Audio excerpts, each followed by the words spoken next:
viewers, it's your girl Myra, and I'm back with another video. Hey, I'm back with another video. Before I get this video started, can you please hit that subscribe button, hit the bell to be notified when I upload video.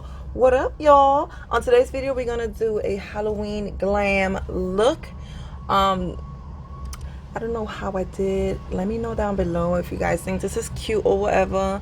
I love Halloween. I love everything about Halloween. I love the makeup and stuff like that. A couple years back, I used to be a little more creative with the Halloween makeup and stuff. So I don't know, I'm a little rusty right now. This is supposed to be a glam clown makeup. I just did one eye off camera, so you know, playing around makeup, see if I like it or not. Is it a yay or nah? Let me know what you guys think. We're gonna do the other eye together so you guys can see how I create this look. If you guys like this look, please comment down below. Let me know what kind of videos you guys want to see next. Any more Halloween makeup, let me know down below. So yeah guys, let's get this video started. If you guys want to see how I create this beautiful look at the end of the video, please keep on watching.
you guys like it. Let me know if I look like a clown. For real, for real. Anyways, I had fun creating this look. Let me know down below what kind of looks you guys want to see next. Share this video with your mama, with your daddy, with your cousin, with your whole family. Let them know what your girl's doing over here on this channel. Because we lit. We lit. We lit. Yes, girl. Till next time, I love you all. Happy October, guys. I'm excited. Bye.